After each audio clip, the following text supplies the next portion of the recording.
Okay, so insulators, we know they contain stresses. They're all over substations and power poles, like we said, holding up conductors, and they do break down. We know about corona and all that good stuff. And the same guys were out here. The things we got to take into consideration with these are its environment in a lot of cases.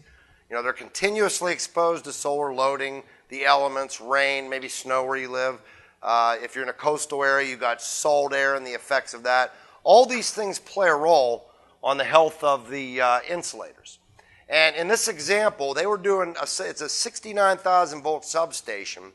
And Jerry has a very unique way of talking to me about what he finds. But his favorite saying is, everything was quiet as a church mouse, except this. And he'll send me a WAV file. But what you want to go ahead and click that. This is what he recorded using the LRM.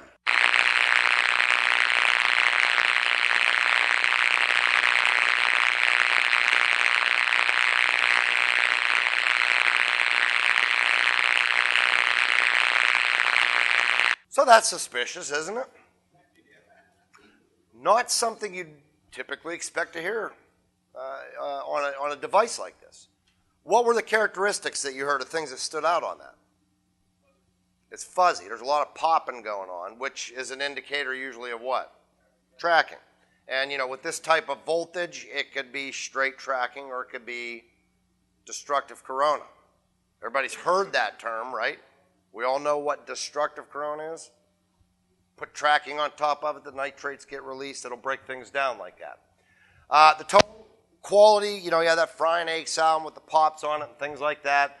And that was the superimposed component with the snap, crackle, pop, I like to call it. When you look at the infrared image, it doesn't suggest that there's any thermal effects, which means what? No current flow.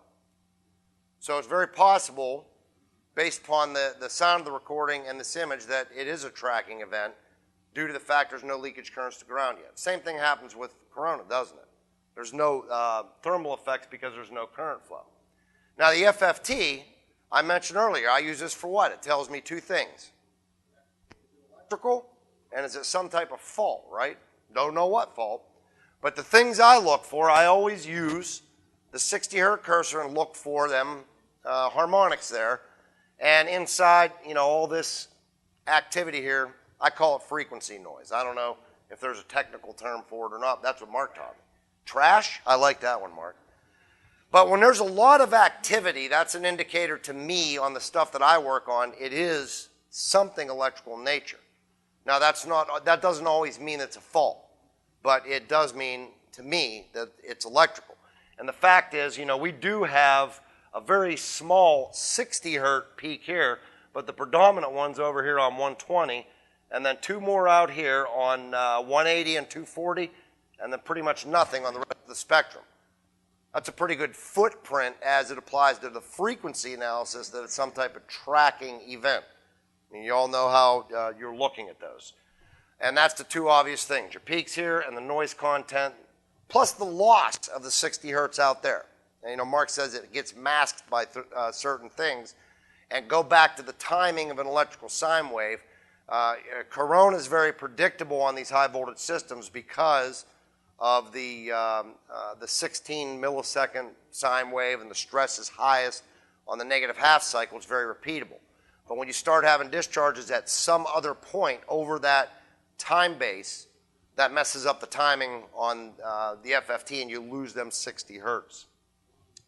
The time domain here, it shows some characteristic things as well, differences in the amplitudes, and as you'll see, differences in the spacing or the duration of that snap, crackle, pop represents discharges. And you can see that on the time domain at certain areas have more of an event than other areas. There's thicker ones, more narrow ones. That means the duration's either longer or shorter for the amount of time that the discharge is occurring there. So it's, you know, it was clearly tracking. He called me back later, about 2 weeks ago. They got an outage on the sub, and there was a problem with the insulator up there. They changed it out. He re-recorded it. Everything was quiet again. So this eventually would have found its way to ground, and we all know what happens when that finds ground. Another transformer example here from BC. I know we got some folks here from Canada. But they just sent me this here about a month ago, and it's a K-rated transformer. For those of you familiar with electrical, K rating is to deal with harmonic heating effects. Larger surface area, bigger windings to allow for the skin effect heating of harmonics on the system. And the problem was their customer was complaining of a burnt smell, and that's usually not a good thing when it comes to transformers, we saw in the first example. So, something's burning. It's a 450 kVA unit, 600 volt primary, 208 secondary. It's rated at 1200 amps. It's a K13 rating, which just means it's a middle of the road type transformer for harmonics to deal with those heating effects. Balance load's about 700 amps, and the THD was very low considering the facility. At about 4.2% on the current, 2.4% on the voltage. Those are pretty low comparatively when you look at the standards. The loads are somewhat higher for a data center. This is in some data center in Vancouver. And why I say that is most data centers try to maintain their loads below 50% of whatever the full load rating is. And they do that because of the harmonics, to be honest with you, to lower the heating effects and increase the efficiency. So that's a little higher for this type of application. It's about 65 to 70%, but looking at the images here, when I talk about skin effect heating, I don't want to get in too much gory detail about it, but when you have the additive effects of harmonics on there, it tends to make conductors and devices look like they're overloaded when they're really not. And you would see that thermally by really high temperatures on the winding insulation, the conductor insulation. That's just not present. The highest temperature in this box is like 95 or 98 degrees C, and over here on the conductors, it's only running about 62 degrees. So it's not overloading the conductors per se due to skin effect. But again, he had a red flag raised because of the ultra probe again. And there's, the coil should sound the same because you got the balanced loads. So if we listen to the one on the left, this is what he called a good coil.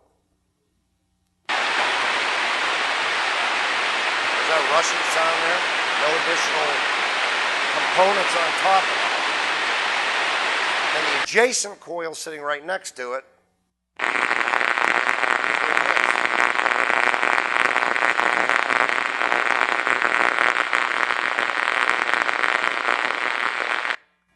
So again, a tonal quality difference, right? I mean, you may just say, well, it's this, but you can never tell. You got to throw it in there and analyze it and see if you can find them signatures. Looking at the FFT here, I mean, it's not just qualitative differences from the tone. What about the comparison between the two coils? Do you see differences there?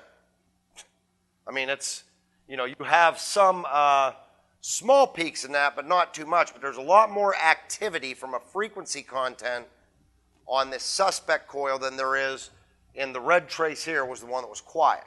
So they look different. They sound different. Something's going on here. Even on the time domain, you have that footprint again, some type of tracking event, if you want to call it that, even though the fault frequencies weren't there. A lot of variations in the amplitude of these, and looking at the timing of it, you got to zoom in a little more here to really see the differences in spacing. I like zooming in on this because the time analyzer is fixed bases, and that works well with electrical. And when you start getting changes between this excursion to this one to this one to this one, as far as the distance between them and the length of the event, you can see how this rings out a little bit. And to me, that says whatever's occurring is taking place for a longer period of time. All right, so I'm looking for spacing in between these excursions as well as the duration of the event. That can tell me a lot about what I'm dealing with here, and that's a pretty good picture how it's, pretty compacted here and it spreads out there. This event's a little longer than these ones. It looks like tracking to me. Going back here on the infrared, it was an even more suspect thing. And thinking back to the first transformer, I talked about shorting them turns together. That can lead to arcing and tracking when you start getting turn shorts. And the reason I say this is suspect is for a transformer winding, it's too localized on the heating. You put a current flowing through that winding, it should be very uniform. And as you can see right here, there's a localized area that's a lot higher than these other two. I mean, the difference is about, what do I got up here? About 8 or 9 degrees. That shouldn't happen with balanced loads. This is one of them instances where I think there is shorted turns, and you're going to have to shut it down to test it, which is real fun in a data center. But that's indicative. You don't always get to see that where you got both of them together. I haven't got a resolution on this because they haven't come back to me yet, but that's an even better picture of it. The top part of this winding is just qualitatively different from everything else, which always raises a red flag to me. There's only 2 other times where I've had shorted turns where I've seen it with the infrared camera, because usually, you know, it'll be inside the core or behind it, you can't see it. But this is like the 3rd time I've been able to get a picture of one actually in there. Even the discoloration, if you start looking at the connections to the terminal stripping that, you know, the paper insulation was taken off here. It's discolored a little bit due to the heating effects. They're supposed to shut this down once it's coordinated, but I think what they're going to find is in this area of that A-phase coil here, something shorted in there. It's tracking. It's going to find ground if they don't get it fixed and create a bad situation. So again, I'll let you know when there's resolution on this particular unit, because they haven't called me back on it yet. I got asked at the break about low voltage stuff too. I mean, that was low voltage, 600 volts. You can get that. And I think I did one in a paper a couple years ago about a computer system in an Indiana fruit plant. And the perception for a lot of years has been you're not going to have ultrasound on low voltage. I mean, you folks have probably heard that, but I just simply discount that because it's not true. I have too many examples to show it does exist. This is from Atlanta, Georgia. And actually, Drew probably, no, Drew's not in here, is he? From Bueller. So you're familiar with Bueller at this point in time, right? And Rob sends me this, and it's on this 20 amp circuit breaker over here. So if you go ahead and hit that.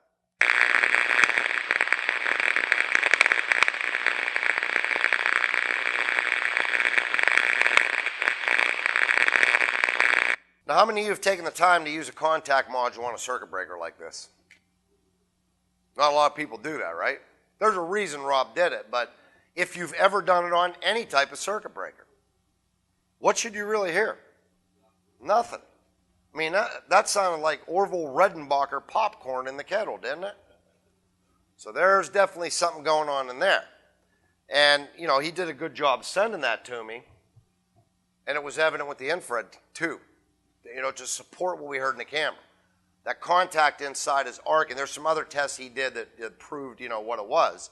But it had degraded to the point where it actually created thermal energy, and, you know, you could see this very clearly going through the device, out on the conductor here, heating up the bus. So clearly an arcing event, and even looking at it here will prove it further. The comparison here to that, the known samples in red. This is the recording in white. We have just a couple of small 60 hertz peaks, which is what you look for, and a lot of frequency noise, or trash, if you will, throughout the recording. It definitely has the signatures here, and there's the known as in red of that particular anomaly, the white right here. You see those couple of 60s, a lot of noise. That's got enough for me to say this is electrical in nature. But what kind of an event? You know, that's where you got to go to the time domain. Some folks make the mistake of using one tool or the other. I keep preaching, use them both. Let this tell you what nature the event is.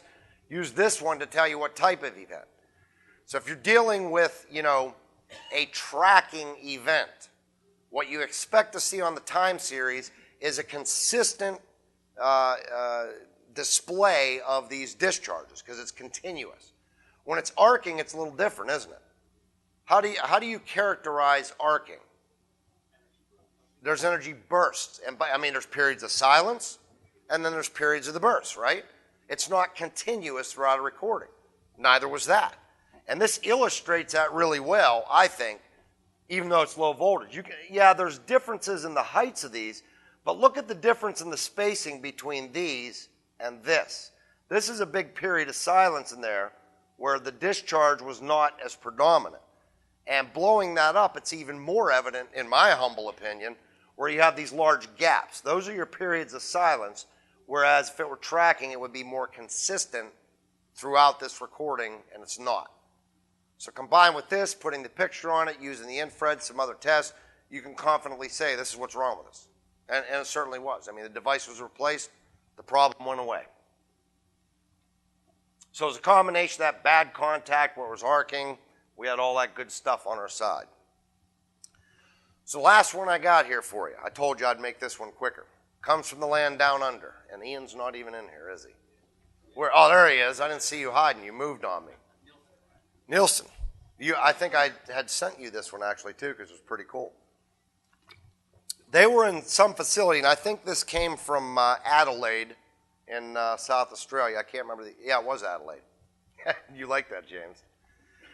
And they have this transformer here that is used to power induction furnace rectifiers, is how it was explained to me. And the induction, as everybody know what an induction furnace is, you know, you use induction to heat up metals and things. We had induction welders when I worked in the steel mill to weld steel pipe. That's how we made pipe. And it heats it up in no time flat, like cherry red hot. And that's what this was powering, was those rectifiers. It had an 11 kV primary side on it. It's rated 7,500 kVA, good enough for 5.5 megawatts of power. And there's 4 640 volt secondary windings in this unit, which it's a specialty transformer, you know, for winding and all that. And each one of the windings had its own individual tap changer. Why would each winding have its own tap changer? Maybe you need to change the voltages, right? That's what they're there for. So they could control, or they could compensate for what's coming in on the primary and maintain the very critical secondary voltages on each individual winding, depending on what the supply was. And the 4 windings were for phase shifting and dealing with harmonics. It's a very specialty application. So what the complaint came to our customer was the transformer had become noisier over time, audibly. And some noise, as we mentioned, is to be expected when it comes to these type of devices. But to notice it audibly, obviously there was something there. The airborne scan was completed using the module at 40 kilohertz, as we know. They also did oil sampling to find out if there was any combustible gases in it, you know, do all the tests and get a good assessment. And these guys are pretty good at doing that. But, you know, there should be little, what did I do there? Yeah, little noises. I don't know why that says notices. I guess it was late when I typed that. There should be very little noise on this type of unit with an airborne, right? It's encapsulated, and you shouldn't have anything airborne. So they switched over to the contact probe, and I think in their case they were using both the magnetic mount as well as the standard contact module. And many different measurement points on this type of unit. Why? To get all the areas covered inside. If there's something going on, you can identify it utilizing these devices. But they used a combination of both. And where they found the most interesting recordings happened to be on these tap changers. And they made 4 recordings, and we'll go ahead and play each one of them here and see what you think.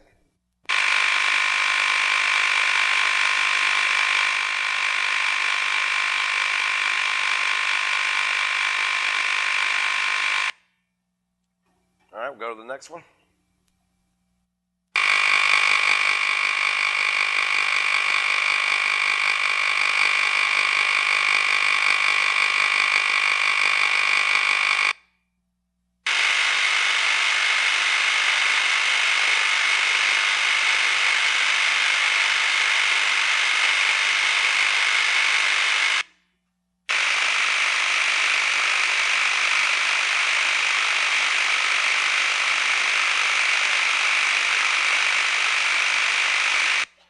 They all sound the same, don't they? Number 2 sounded different, didn't it? You heard the modulating, didn't you? And really that's going to be the root of where this is originating from, but why was the similar sound on the other 3 tap changers? Is that sound going to propagate within that unit? It'll move through there. Just kind of bleed over from this one, but the problem ended up being on the second winding. And Roger, that's a good pickup, the modulation on that, because the loads it was serving were very, they weren't continuous. They're very cyclical, if you will. And just going through the FFTs and all this, in Australia we got, 50 hertz, not 60 hertz. So you got to use a 50 hertz cursor here. And the interesting thing about this is what on this particular spectrum? Can anyone point it out? Rich 50 hertz harmonics all the way out on the spectrum. And as far as the noise content, it's not as active as some of the other ones we've seen, is it? Not as much up and down activity. But when you see 50 hertz harmonics out like this, what does that typically suggest? Does it? All the way? Mechanical, unless we're dealing with higher voltages, right? It could be a corona. But I would expect the activity here to be a lot more if it were a corona event, and certainly not on a tap changer with a contact module. So something mechanical by having all the 50 hertz is what I thought. And when you go through all of these, they're all like that. This is that second winding where, like you mentioned, Roger, you heard the modulation now. Well, it's got the same frequency spectrum, right? All the 50 hertz, a little bit of noise, not too terribly much. This is the third one, same type of spectrum on the third tap changer. And on the fourth one, not as many 50 hertz, but it's furthest away from that second one. So it's reduced here a little bit. The time domains are also very similar, but they're uniform on each one of these. There's winding number 2 right here. The height, the spacing, all very uniform. And then that reduces in intensity as you go to winding 3. And finally, winding 4. So these all look very similar, and that's to be expected. But the spectrums say mechanical. So what the heck could be causing that? I even threw them all on here at once. These are just using the overlay for all 4 of the tap changers. They look very, very similar in nature. They have the same footprint or characteristics. 2 has the highest frequency peaks. It was the biggest intensity. It was modulating. And when they looked into this a little further, because the oil analysis, the other electrical tests indicated 0 electrical problems. Everything passed. Excuse me. And, why shouldn't it based on what we saw here? We didn't suspect an electrical issue on this. So they went through some investigation inside, and there was a power supply problem on the inverter that this transformer was feeding. And I'll see if I can, recite this right. Each phase of the rectifier had 12 power supplies. So each one of the coils was feeding 12 different power supplies. And on that second winding there, on one of them phases, supply and furnace, 3 of the 12 were burned out. And that caused a big load imbalance on the rectifiers. And something was happening, with the tap changer and that causing a bucking of the phases, the 30% imbalance that caused this mechanical looking fault, if you want to call it that, to occur. They replaced all 3 of the bad power supplies and redid the recordings, and it was completely silent. So, just something like that's the first time I've personally seen something like that. Their engineer over there, which I'd love to get his name for you, Ian, said the phase was bucking in there due to the imbalance and the lack of capacity because them supplies were burned out. It went away as soon as they replaced them. Now, again, could that cause a problem electrically? You better believe it can. But if you catch it early enough and then deal with it on your terms and use all your tools, you can be the hero instead of the goat. The higher load caused vibration in the core is what they said here. Could have resulted in the winding damage like we talked about earlier. They fixed it, returned it to service, and all is well. So that's all I got for you. Yes, sir. You say four windings, are you referring to 4 different transformers? No, if you go back to the picture here of the actual unit that they sent me, in this case though, if you look at the unit, there's 2 tap changers on this side, one's here, one's hidden, and there's 2 more tap changers over here for each winding.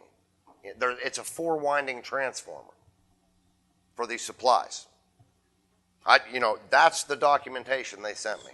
You're saying that there are actually 3-phase 4 windings? Yes. There were 4 640-volt secondary windings.